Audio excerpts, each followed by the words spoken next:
Amigos, bienvenidos a Puntos de Vista. Les saluda Eliezer Hernández, conectándonos a esta hora a través de nuestras plataformas en las redes sociales de Canal I, también a través de Clase 91.5 FM, la emisora perfecta del estado Aragua, Ciudad 106.1 FM, Los Altos Mirandinos y Tropical 100.1 FM en Guarenas, Guatire y Barloventos. Ya todos listos para esta conversación hoy muy interesante con María Montoya. Ella es abogada especialista en migración. Muchísimas gracias por acompañarnos. Buenos días, gracias por la invitación. Queremos en primera instancia conocer cómo está Venezuela en materia de política migratoria. Y lo digo porque ayer el ministro de Interior, Justicia y Paz dijo que ya a través del plan Vuelta a la Patria, que se ha reactivado durante los últimos días, ha llegado una gran cantidad de venezolanos, pero no solo de los Estados Unidos, sino que es una situación que incluso el presidente de Panamá decía ayer que está pensando en llevar a los venezolanos hasta Cúcuta en el momento en que sigan llegando hasta su país. Claro, fíjate, recientemente esta misma semana han llegado 2 vuelos provenientes de Estados Unidos con 190 venezolanos migrantes que han sido deportados, de los cuales el ministro, como acabas de comentar, anunció que solamente 17 de ellos tenían asuntos pendientes con la justicia venezolana.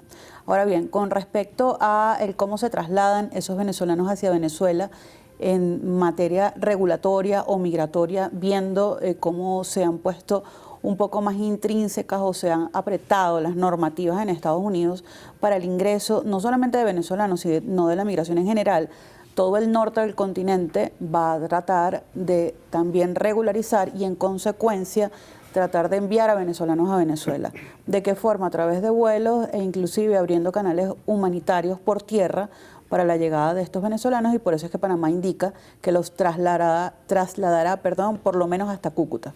Hay algunos venezolanos que salieron del país buscando lo que llamaban el sueño americano. Otros que, como esos 17, huyendo de la justicia venezolana. Pero ¿cómo hacer una migración legal a los Estados Unidos? ¿Y cómo afecta esto a los venezolanos que quieren ir a solicitar una visa para quizás ir a un parque de atracciones o a visitar a algún familiar? Lo que pasa es que lamentablemente en los últimos 5 o 6 años la migración no ha sido planificada sino referencial. O sea, tengo un familiar, un amigo, un ex compañero de clases, un compadre, un ex compañero de trabajo que me invita a hacer esta migración, y por la referencia de su experiencia, lamentablemente nos quedamos solamente con la última parte del discurso y no vemos el trasfondo de las realidades individuales. La migración, aunque es una decisión personalísima que no debería estar influenciada por factores externos personales, es decir, yo no pudiera tomar su recomendación para una migración porque somos personas diferentes, incluso siendo del mismo sexo, edad, estrato social, las experiencias son individuales. Ahora bien, ¿qué sucede con lo que ha pasado con la migración y cómo afecta a aquellos que sí quieren solicitar una visa para turismo, como usted lo acaba de comentar? Lamentablemente esto cierra las oportunidades, en muchas oportunidades, para venezolanos que quieren pedir la visa de turismo, porque hay una cierta presunción que la visa no es tal cosa que usted quiere ir a hacer turismo para visitar un parque en Estados Unidos, sino que usted quiere ir a quedarse. Entonces, la regulación ahora para poder otorgar las visas de turismo seguramente va a ser muchísimo más compleja de lo que había sido hasta ahora. Sin embargo, hay una conversación entre el gobierno estadounidense y el venezolano, y esto se evidenció con la llegada del enviado especial de los Estados Unidos a Venezuela, y esto de alguna manera enciende las alarmas o prende las luces por allí de que pudiera haber algún acercamiento y rehabilitar esa embajada de los Estados Unidos a Venezuela. ¿Será eso posible? Mira, no lo sé, porque la verdad es que los tiempos en los que se maneja la política son diferentes a los que maneja el ciudadano de a pie. Pensaríamos que después de esta conversación o de este encuentro habría una cierta posibilidad de esta apertura, pero los tiempos son muchísimo más demorados y deberían pasar muchas otras cosas antes de que se reconcilien las relaciones diplomáticas entre Estados Unidos y Venezuela. Hay temas de venezolanos, sobre todo cuando están llegando a estos países fronterizos. Y en estos días veíamos a nuestro compañero de Primeras Noticias, Freddy Villamizar, que nos hablaba de los niños venezolanos que han quedado en esta situación, que han en casas de abrigo, sobre todo en Cúcuta, en algunos momentos abandonados en plena selva del Darién. ¿Cómo es ese proceso? Primero, porque son menores de edad, deben tener una protección especial. ¿Y cómo hacen para devolverlos a su patria? Mira, primero habría que pensar en por qué un padre o una madre abandona a un niño dentro de una selva. El tapón de Darién no es una vía de circulación regular para seres humanos, es una selva húmeda con todos los peligros y con todos los bemoles que pudiera tener el tema de los animales salvajes, la vegetación, el propio clima. Luego mirar qué sucedió con estos padres, puede ser que hayan fallecido o no, pero ciertamente hay muchísimos niños, o hubo muchísimos niños hasta hace nada, viajando solos a través del tapón de Darién. Eso deja la responsabilidad en manos de Panamá o en manos de Colombia, no en manos del Estado venezolano, o por lo menos no de momento. Lo ideal, por supuesto, sería mantenerlos en casa acogida y tener una protección especial por ser niños y niñas menores de edad, pero también hay que vincularlo con una atención médica especial, no solamente la física, sino la psicológica. ¿Cuáles son las políticas públicas al permitir Panamá que se utilice el tapón de Darién como una vía de tránsito? Algunos dicen que el cierre del tapón de Darién sería definitivamente el esperado fin de la migración irregular entre Colombia y Panamá para llegar al norte del continente, pero esto no es tan así. La migración hacia Estados Unidos o hacia el norte del continente siempre va a ocurrir, porque además la migración es un estado natural del hombre. Si hacemos memoria en nuestra historia, el primer migrante de nuestra historia fue Moisés, que estuvo 40 años vagando por el desierto buscando la tierra prometida, así que no es una historia reciente, ni tampoco es una historia reciente de los venezolanos. Pero ¿qué pasa cuando las migraciones son sin planificación? ¿Qué pasa cuando hay niños en medio de la migración? ¿Qué pasa cuando no se entienden las dificultades que pudieran presentarse porque solamente me quedo con un pedazo de la información? Y creo que atravesar el tapón de Darién sería como aquí en Caracas subir a Sabanieves o ir al volcán, y no es tan así. Ni nada parecido. En lo absoluto. Además que no es un trayecto de un par de horas, sino de un par de días, para lo cual no están preparados. Ningún migrante que atraviese el tapón de Darién está preparado. Imagínate un niño o una niña atravesando esta situación. Volviendo con este tema, ¿cuáles serían las políticas públicas, o pensar cuáles serían las políticas públicas que pongan en práctica Colombia y Panamá? Bueno, la principal de ellas sería, por supuesto, que la atención médica, física y mental de estos niños, y luego tratar de trasladarlos a Venezuela. No sería específicamente una deportación, pero sí sería en resguardo y en protección y en el interés superior del niño, niña y adolescente. Ahora, hay temas como la suspensión del TPS, donde muchos venezolanos y algunos incluso conocidos del mundo político y público se acogieron al TPS y se fueron a los Estados Unidos. Esta suspensión del TPS, ¿cómo los deja a ellos? Y también a los que tienen nacionalidad, porque hay muchos que incluso se fueron antes de que todo esto ocurriera, esta planificación o de esta migración no planificada, como usted nos lo dice, y se fueron en algún momento, son de nacionalidad venezolana, pero tienen su nacionalidad norteamericana. ¿Qué va a pasar con ellos? Empezando por lo último, si tienen nacionalidad americana no va a pasar absolutamente nada porque ya son ciudadanos americanos.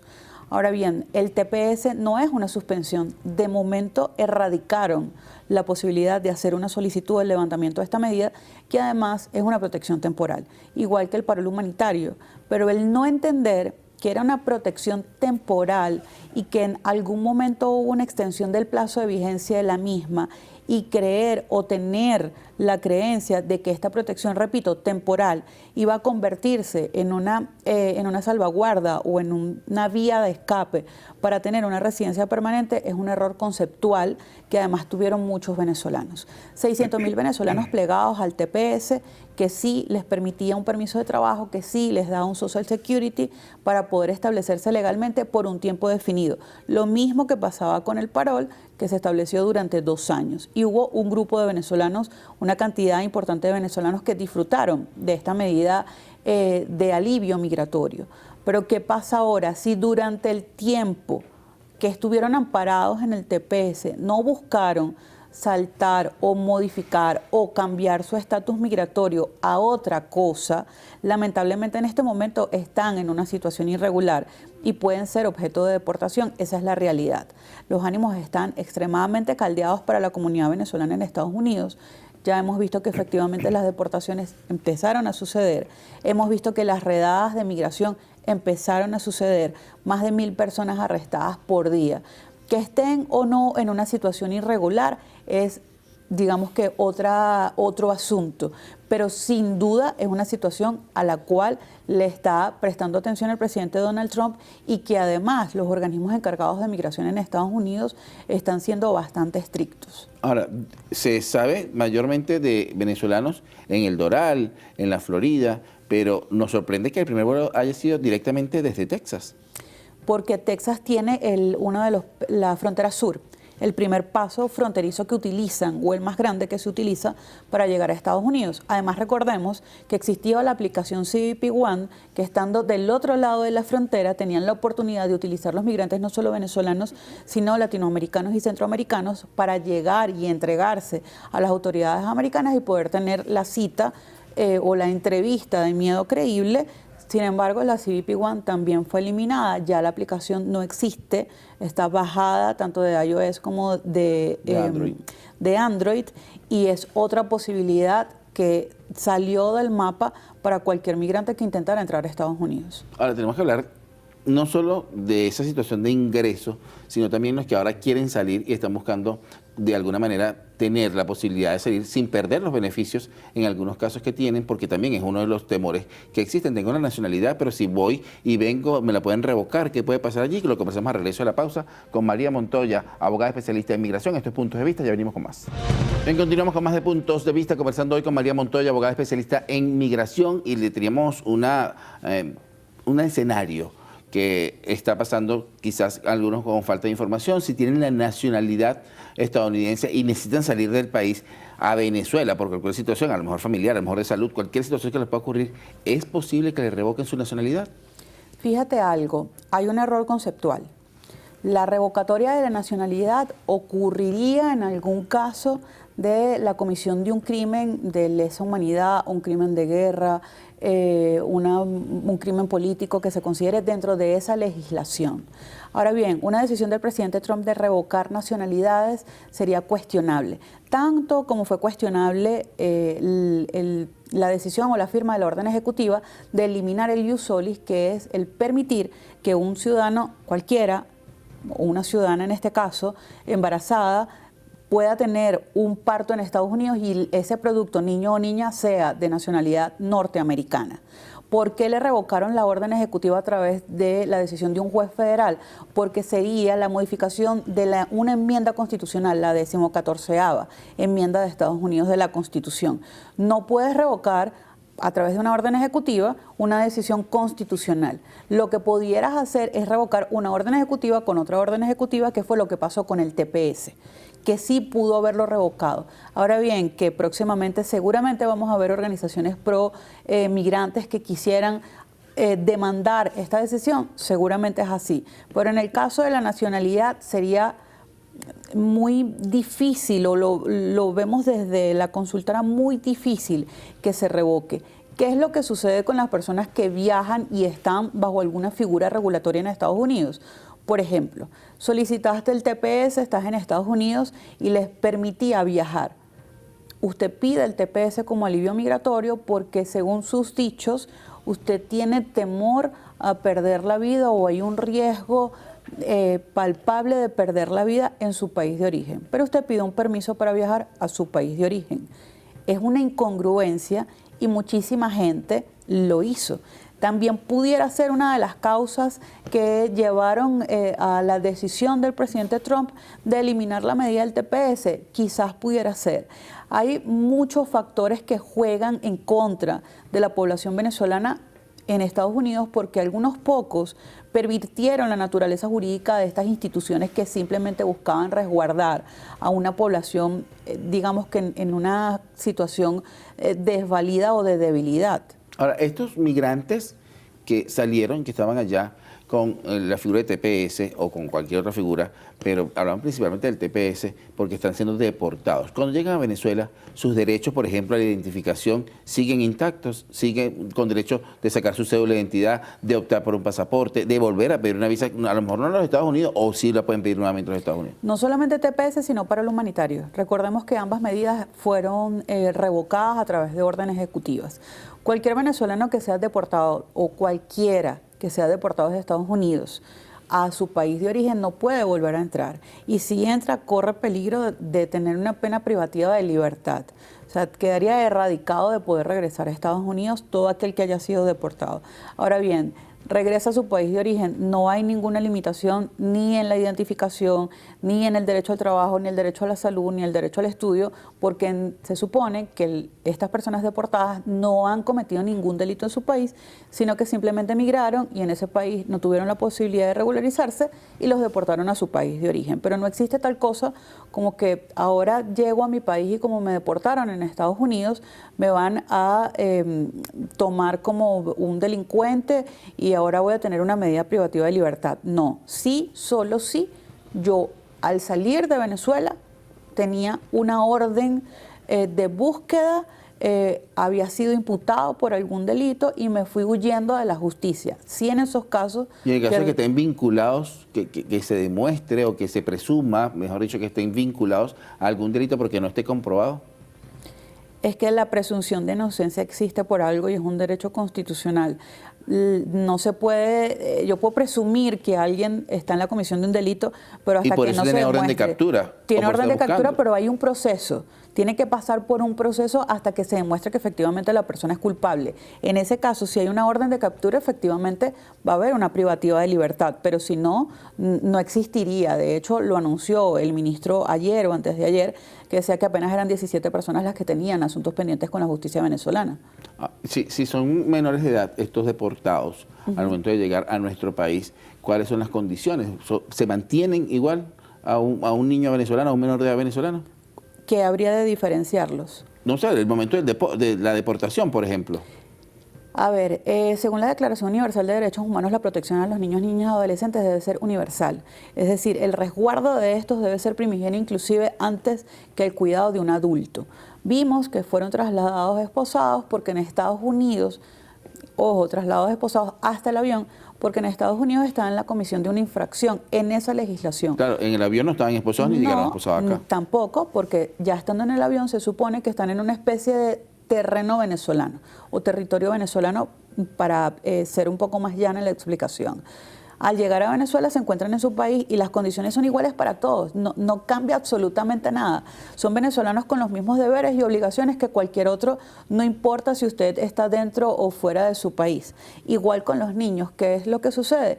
Que en este caso seguramente un consejo de protección debería actuar para resguardar y proteger la identidad de estos niños, la salud mental y la salud física de estos niños, validar si tienen familiares en Venezuela que puedan hacerse cargo. Es un proceso largo, pero sin duda el Estado debe proteger el bienestar de estos menores. Nos llama mucho la atención que fueron hombres, precisamente entre 25 y 40 años de edad, los deportados. ¿Qué pasa con las mujeres y los niños? ¿Quizás hay un procedimiento distinto para ellos? No, no existe un procedimiento distinto. Lo que pasa es que los últimos entre 5 y 7 años la mayor población saliente de Venezuela fueron hombres en edad productiva, entre 18 y 35 años. Por eso seguramente el mayor número que veremos en deportaciones va a ser de caballeros antes que de mujeres, sin decir o no diciendo con esto que no va a haber deportación de mujeres, no, es simplemente porque el mayor número que salió fueron caballeros, adolescentes de 18 años, buscando quizás ayudar a su familia en Venezuela y por eso trataron de emigrar de esta forma. ¿Y esta situación se podría repetir en cualquiera de los estados de Norteamérica? O sea, que llegue nuestro avión de Conviasa y los busque desde allí, o se ha planteado, usted a lo mejor como conocedora del tema, que solo sea a través de Texas. No, por supuesto que pudiera ser, pero ¿por qué a través de Texas? Porque es donde más cúmulo de migrantes hay por el tema del Paso, que es una zona que está en Texas, donde atraviesan, está el río Bravo, que es justamente allí en esa zona donde más migración o más migrantes venezolanos hay. ¿Cuál es su recomendación para las personas que en este momento quizás tienen familiares y dicen, mira, no sé de ellos, lo último que supe que estaba en la frontera entre México y Estados Unidos, o sé que lo detuvieron y que lo tiene en este momento la policía migratoria? ¿Cuál es la recomendación para esos familiares, sobre todo esas madres de esos jóvenes que salieron, como usted lo dice, a tratar de ayudar a su familia y que están allá a lo mejor en una situación incierta, y esas mujeres acá, esos padres acá, están a la espera de su regreso o de saber qué está pasando con ellos? En la página web de ICE, I latina CE, hay información y números de contacto para poder validar nombres de migrantes que estén en centros de detención. 1. 2. La migración es un derecho universal consagrado en la Declaración Universal de Derechos Humanos en su artículo 13. El derecho a la movilidad, cualquier persona tiene derecho a migrar y decidir dónde vivir. Ahora bien, la migración referencial en atención a este derecho no es lo recomendable. De hecho, nosotros ni siquiera recomendamos migrar porque en este momento es muy complejo.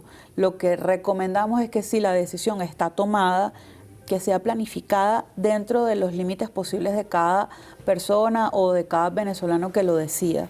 Deben consultar con un especialista en la materia, validar su caso en específico y no tratar de utilizar pasos no autorizados porque están poniendo en riesgo su vida. Muchísimas gracias por acompañarnos. La orden. Amigos, con nosotros la doctora María Montoya, es abogada especialista en migración. Esto fue Puntos de Vista. Los esperamos el próximo lunes a las 6:30 de la mañana en Primero es Noticia y a las 7:30 en una nueva emisión de Puntos de Vista. Que tengan todos muy buenos días y feliz fin de semana.